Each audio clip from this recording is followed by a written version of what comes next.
Hello everyone, welcome to sleepy classes. तो आज के करंट अफेयर्स यानी कि 18 जुलाई के करंट अफेयर्स को रैपिडली हम कवर करेंगे, जो कि आपके बेसिक्स को ही यहाँ पर मद्देनजर रखते हुए यूजफुल होंगे। बट उसके अलावा यहाँ पर आपको एक करंट अफेयर जो है एंड में होमवर्क मिलेगा, जो कि एक स्टोरी बिल्डिंग के लिए आपको हेल्प करने वाला है। ठीक है, सो उसके अलावा यहाँ पर कुछ भी नहीं है। तो सबसे पहले डिस्कस करते हैं Ahmedabad sparkles as the cleanest big city in India. So अभी हमारे पास स्वच्छ सर्वेक्षण, जो कि एनुअल हमारा एक ऐसा सर्वे होता है स्वच्छ भारत अभियान के अंडर, ठीक है, जो 2014 में लॉन्च किया गया था, जिसके अकॉर्डिंगली वेरियस सिटीज को रिकॉग्नाइज किया जाता है उनके एफर्ट्स के लिए। तो अब हमारे पास पॉपुलेशन के बेसिस पे एंड डिफरेंट पैरामीटर्स के बेसिस पे सिटीज को रैंक किया जाता है। तो पॉपुलेशन बेसिस पे अगर हम देखें तो मोर देन 10 लाख वाली जो पॉपुलेशन वाली कैटेगरी थी, जिसको इनिशियली भोपाल यहाँ पर काफी टाइम से लीड कर रहा था, वो अब सेकंड पोजीशन पे है। फर्स्ट पोजीशन इस टाइम पे अहमदाबाद ने ली है। ठीक है, एंड ये फॉलो करता है कौन सा पैटर्न, जिसको अगेन रिकॉग्नाइज किया गया 3 Rs का पैटर्न, जो कि बिल्कुल सिंपल तरीके से हम पढ़ते हैं, reuse, reduce and recycle. And इसके अलावा अगर हम देखें तो बहुत सारी कैटेगरीज थी, जैसे कैंटोनमेंट एरिया वाली कैटेगरी थी, तो वहाँ पे सिकंदराबाद जो है उसको बेस्ट कैंटोनमेंट के बेसिस पे अवार्ड मिला है ना, कितनी क्लीन है। सो अब उसके अकॉर्डिंगली एक one city one award principal, यानी कि टॉप परफॉर्मिंग सिटीज जो है हर एक स्टेट के अंदर, उनको अब क्या रिकॉग्नाइज किया गया, स्वच्छ शहर की तरह रिकॉग्नाइज किया गया। मतलब कि जिनकी पोटेंशियल है टू बिकम स्वच्छ, राइट। तो उसके अकॉर्डिंगली यहाँ पे आपको बिल्ड करना पड़ेगा। इसके अलावा यहाँ पर कुछ देखने की जरूरत नहीं है, आपको सिर्फ सिटीज के नाम यहाँ पे आइडिया होने चाहिए क्या है। सो उससे जुड़ा सवाल अब हम देख लेते हैं। Aska city ranked first under 20,000 to 50,000 population Swachh city category. Second, accelerated dump site remediation program is a 1-year program for waste disposal beginning from 2025. Which of the statements above is or are correct? इसका correct answer है option number B, second only. तो अक्सा city नहीं, यहाँ पे पणजी जो है, जो गोवा में है, गोवा की कैपिटल भी है, that was ranked as first. Second जो है अस्का सिटी बनी थी। तो ये डिफरेंट पॉपुलेशंस के बेसिस पे first, second and third ranks, जो कि पीआईबी से ही डेटा लिया गया है, उसके अकॉर्डिंगली आपको दे दिया गया है। तो टेलीग्राम ग्रुप पे what I will do is कि ये फाइल ही आपके साथ शेयर कर दूंगी, तो इसमें आप मेजरली चीजों को ओवरव्यू कर सकते हो। Secondly, accelerated dump site remediation programme अभी कल ही लॉन्च हुआ है, जब ये अवार्ड्स दिए गए थे या दिए जा रहे थे, जिसकी वजह से क्या है, वेस्ट डिस्पोजल के बेसिस पे रिकॉग्नाइज किए जाने हैं कि कौन से ऐसे एरियाज है, उसको रिकॉग्नाइज करके वहां से जितना भी अर्बन लैंड है उसको क्लियर किया जाएगा, ताकि वो लोगों की यहाँ पर यूजेज के लिए डेवलप किया जा सके, जो कि अब अगस्त 15, 2025 से एप्लीकेबल होगा। ठीक है, then Akash prime successfully tested in Ladakh by army. So basics idea है कि हमने रिसेंटली क्या पृथ्वी 2, अग्नि 1, इन सबको टेस्ट किया था ओडिशा में। अब उसके बाद हमने क्या किया है, अब हमने अग्नि प्राइम को, सॉरी आकाश प्राइम को यहाँ पर क्या किया है, टेस्ट किया है। कहाँ पे, लद्दाख में, एट 15,000 फीट। ठीक है, सो अब ये क्या है, it is a medium range surface to air platform. ठीक है, मिसाइल प्लेटफॉर्म है ये, क्योंकि अब ये लैंड से यहाँ पर लॉन्च की जाएगी एंड एयर के बेसिस पे इसको लॉन्च किया जाता है। तो अब ये 15,000 फीट पे इसको क्यों टेस्ट किया गया, इसके पीछे का यही रीजन है कि अब जितना आप एयर या हाइट में ऊपर जाते जाओगे तो ऑक्सीजन लेवल जो है वो कम होते जाते हैं। एंड यहाँ पे रिक्वायरमेंट क्या रहती है डिफेंस सिस्टम की, या जैसे मिसाइल होती है, कोई भी, इवन की पीपल ऑल्सो जो एक्लेमेटाइज यहाँ पर नहीं होते, है ना। तो इन दैट केस हमारे पास थिनिंग ऑफ द एटमॉस्फेयर की वजह से ऑक्सीजन कम होती है, तो जो रिक्वायरमेंट है फ्यूल वो ज्यादा होती है। तो इसी वजह से इसको यहाँ पर टेस्ट किया गया फाइनली कि वो अपने टारगेट को हिट कर पाती है या नहीं। ठीक है, तो इंफ्रारेड यहाँ पर भी एप्लीकेबल है, तो नाइट ऑपरेशन के लिए भी ये ईजिली टैकल कर सकता है सिचुएशन, इन केस अगर पाकिस्तान या चाइना के साथ ऐसा कुछ होता है। ठीक है, तो उसके अलावा यहाँ पे न्यूज में कुछ नहीं है। तो अब हम पिछले जो हमारी न्यूज थी उसके अकॉर्डिंगली यहाँ पे सवाल बनाते हैं। Prithvi 2 missile has a range of around 350 kilometres. Second, कि Agni missile has a range of about 700 to 900 kilometres. Which of the statements above is are correct? तो इसका करेक्ट आंसर बनता है ऑप्शन नंबर सी। दोनों की दोनों स्टेटमेंट्स यहाँ पर सही हैं, तो ये आंसर यहाँ पे गलत मार्क्ड है कि पृथ्वी 2 मिसाइल की कैपेबिलिटी है 350 किलोमीटर्स की, और ये पेलोड 500 किलोग्राम्स तक लेकर जा सकता है। देन अग्नि 1 मिसाइल जो है उसकी range 700 to 900 kilometres and 1000 kgs का पेलोड ये लेकर जा सकता है। दोनों की दोनों शॉर्ट रेंज बैलिस्टिक मिसाइल्स हैं, शॉर्ट रेंज के लिए यूज की जाती है, रेंज आपको बता दी गई है। ठीक है, एंड आकाश प्राइम की जब हम बात कर रहे हैं, वो अपग्रेडेड वर्जन है ऑफ आकाश वेपन सिस्टम, जो कि इंडियन आर्मी के लिए बनाया गया है।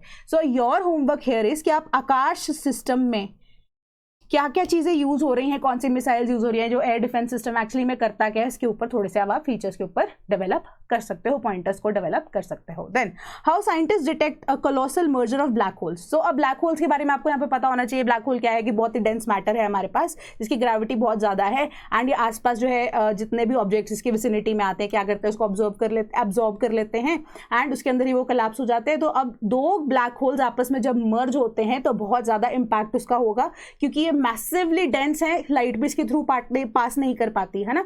सो एज अ रिजल्ट क्या हो रहा है, जब दोनों का मर्जर होगा तो ग्रेविटेशनल जो हमारे पास आप कह सकते हो वेव्स हैं, वो एटमॉस्फेयर के अंदर, या एटमॉस्फेयर नहीं, सॉरी, यूनिवर्स के अंदर बहुत ज़्यादा देखने को मिलती है ना। सो इसको ईजिली हम पहले नहीं रिकॉग्नाइज कर पाते थे। 2015 के अंदर हमने एक ब्रेक थ्रू लिया था लिगो ऑब्जर्वेटरी के थ्रू। ऑब्जर्वेटरी के थ्रू क्या है, आपको ग्रेविटेशनल फोर्सेज जो है ना स्पेस के अंदर देखने को मिलती हैं बड़े बड़े इवेंट्स की वजह से, वो आप रिकॉग्नाइज कर पाते हो एंड इजीली डिटेक्ट भी कर पाते हो। उससे पहले हम नहीं देख पाए थे, ठीक है। 1915 के अंदर जो थ्योरी ऑफ रिलेटिविटी हमें आइंस्टाइन ने दी थी, ठीक है, उसके अकॉर्डिंगली ये सिर्फ एग्जिस्ट करते थे, बट इसके लिए प्रूफ जो है फाइनली, या ग्रेविटेशनल जो हमारे पास वेव्स आती हैं वो हम रिकॉग्नाइज कर पाए, या उसको हम नोट भी कर पाए, या उसका प्रूफ हम रख पाए 2015 के अंदर, 100 साल के बाद, ठीक है। सो अब दो ब्लैक होल्स जो है रिसेंटली मर्ज हुए हैं, एंड उसके बारे में आपको जानने की इतनी जरूरत नहीं है, बस बता देती हूँ कि एक था 140 times the mass of the sun in our solar system and 100 times bigger than that of the solar system. तो अब दोनों जब कंबाइन हो गए तो 225 times larger than the solar system हो गए। बट अभी इससे पहले हमने रिसेंटली देखा था कि 80 से 65 times larger than that of the sun ही हमें पता था कि एग्जिस्ट करते हैं ब्लैक होल्स, बट अब ये एक नया फिनोमेना है जो कि अब आइंस्टाइन की थ्योरी ऑफ रिलेटिविटी के हिसाब से भी सही नहीं बैठता, ठीक है। तो उन्होंने बोला था कि एक स्पेसिफिक लिमिट तक ही ब्लैक होल्स एग्जिस्ट कर सकते हैं, उसके बाद अगर उनका मर्जर जो होता है तो वो एक लिमिट ही होगी, तो उस लिमिट के बाहर जाकर अभी ब्लैक होल्स का मर्जर हुआ है, जो ये बेसिक सी न्यूज़ आपको बताने की कोशिश कर रही है, ठीक है। तो अब लिगो क्या है, लिगो की कैपेबिलिटी है कि ग्रेविटेशनल वेव्स को ये डिटेक्ट कर सकता है। 2 ऑब्जर्वेशंस इसने बनाई थी, यूएसए के अंदर ये सिचुएटेड है। सो अब इसके बाद इसको प्रपोज किया गया था एज अ कि 3rd ऑब्जर्वेटरी भी हम इसकी बनाएंगे इंडिया के अंदर, ठीक है। उसके ऊपर भी काम होना यहाँ पर शुरू हो जाएगा। हिंगोली डिस्ट्रिक्ट ऑफ महाराष्ट्र के अंदर इसको ले डाउन करने की बात की जा रही है, ठीक है। वरना 2024 में ऑपरेशनल होनी थी, बट अभी काम जो है वो रुक गया था, बट 2030 तक माना जा रहा है कि ये ऑपरेशनल हो जाएगी, ताकि अब क्या है कि पुराने जो हमारे पास तरीके थे, कन्वेंशनल तरीके थे, है ना, जिसमें हम एक्स रेज, गामा रेज ये सब को यूज़ करते थे, बट अब यूनिवर्स जो है वो डार्क एनर्जी के ऊपर ऑपरेट करता है। तो अब इन एक्स रेज या गामा रेज के बेसिस पे कोई भी चीज़ को, या माइक्रोवेव्स के बेसिस पे हम इजीली रिकॉग्नाइज नहीं कर पाते थे, तो इनको ये एब्जॉर्ब कर लेता था। सो एज अ रिजल्ट अब क्या है कि हमारे पास जो नई टेक्नोलॉजीज आ गई हैं उसके बेसिस पे हम इजीली चीज़ों को देख सकते हैं स्पेस के अंदर, जो कि काफ़ी लाइट ईयर्स दूर है हमसे। सो अब इससे जुड़ा सवाल यही है, क्योंकि ब्लैक होल्स की फॉर्मेशन में एक मेजर रोल जो है हमारे स्टार्स का भी होता है, ठीक है, कि स्टार्स का एक प्रोसेस होता है बनने का, तो उनमें से कुछ एक तरह के स्टार्स होते हैं जो बाद में जाकर ब्लैक होल बनते हैं, ठीक है। तो उसी से जुड़ा सवाल अब यही है, arrange the following in chronological order: neutron star, nebula, super red super giant, supernova. तो you have to arrange them in chronological order.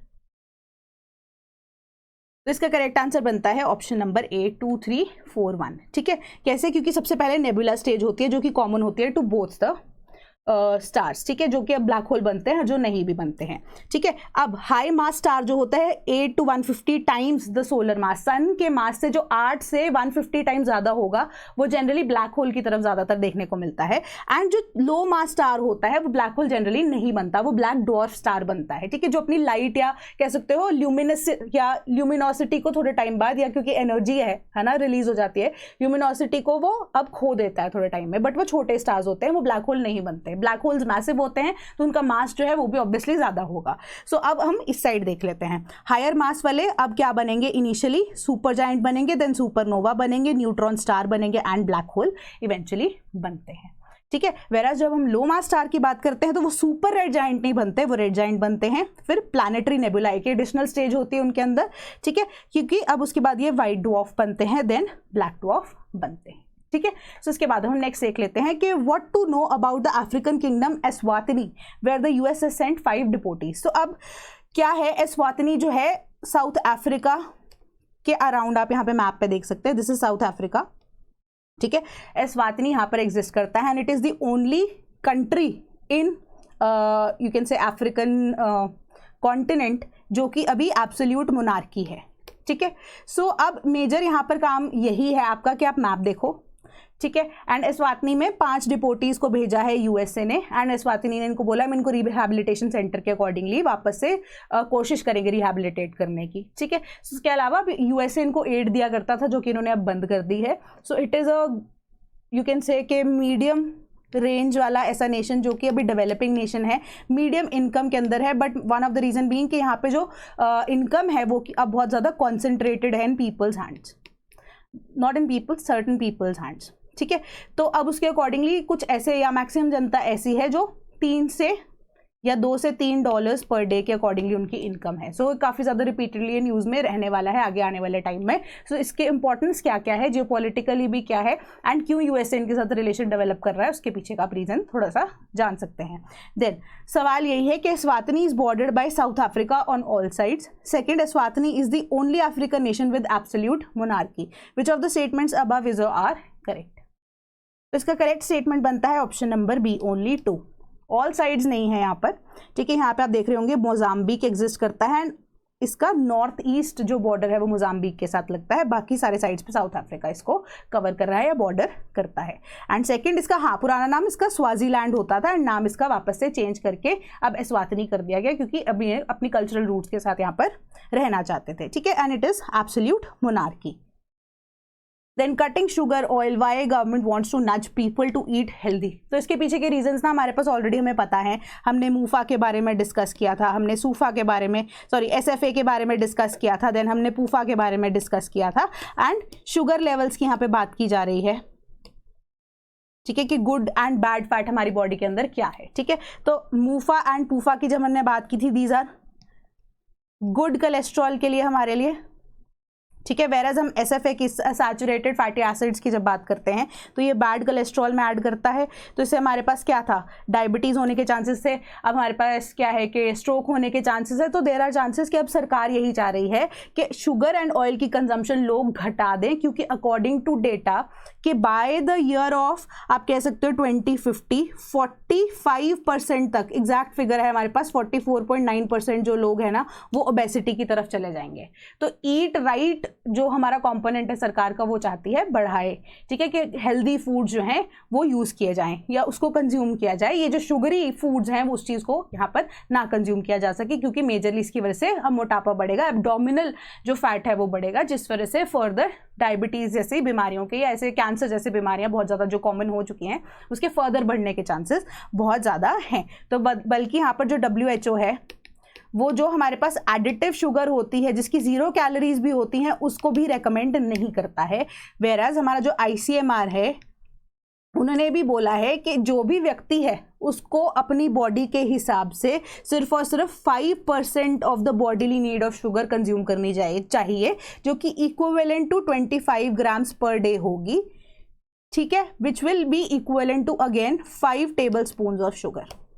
बस अब आपको अगर यहाँ पे बिल्ड करना है इस चीज़ को, तो हमारा जो हेल्थ वाला पोर्शन आता है ना या डिजीजेस वाला पोर्शन आता है ना आपका NCERT के अंदर जब आप पढ़ते हो, उसके अंदर आप इसको इंक्लूड कर सकते हो, ठीक है। उसके अलावा इसमें आपको कुछ जानने की प्रॉब्लम यहाँ पर जानने का ज़रूरत है भी नहीं, ठीक है। सो अब इससे जुड़ा सवाल यही है, according to ICMR the sugar consumption must be restricted to 5% of one's total energy requirements. Secondly, WHO has recommended the use of artificial sweeteners in food as they have 0 calories. Which of the statements above is are correct? तो इसका correct answer क्या है हमारे पास? Option number A ही बनता है, ठीक है।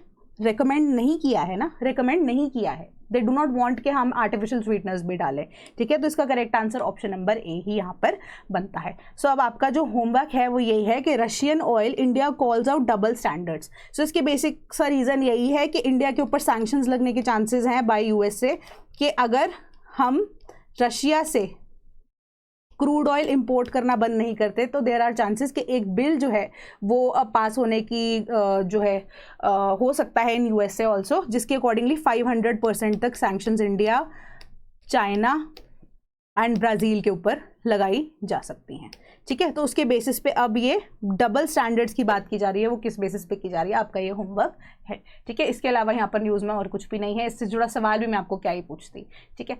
So अब in case if you preparing for UPSC we have an ongoing batch for you, so you can check the details in the description box, same for the case of test series. तो कोई भी doubt होता है तो comment box में ज़रूर आप मुझे पूछ सकते हैं। That is all from my side today, thank you so much.